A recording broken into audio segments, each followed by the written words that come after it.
तर नमस्कार मित्रांनो, स्वागत आहे तुमचं आजच्या आपल्या या व्हिडिओमध्ये.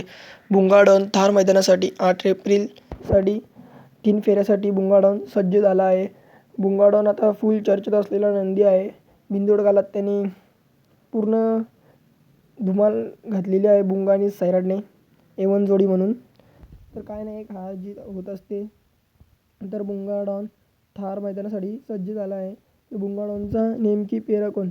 बुंगाडनचा 50 ते 60% पेरा फिक्स झाला आहे. तर ते आपण पेरा जाणून घेणार आहोत. तर चला मित्रांनो, बुंगाडनचा माझ्या अंदाजित संभावित पेरा 50 ते 60%. तर मला तर वाटतं मुंबईची A1 जोडीच पळताना दिसेल. बुंगाडन आणि डोंबिवली एक्सप्रेस सैराट, कुमारी संस्कृती अनिल शेठ पाटील घेसर यांचा डोंबिवली एक्सप्रेस सैराट, मला तर वाटतं हाच जोड थारच्या मैदानामध्ये पळताना दिसेल. तर मित्रांनो, तुमचं मत काय आहे हे नक्की कमेंटमध्ये कळवा. एक हार झाली असेल तरी काय होत नसतं, कारण की त्यांचा मागला इतिहास बघा. तर मला तर वाटतं हीच जोड पळतात. तर तुम्हाला काय वाटतं कमेंट करून सांगा.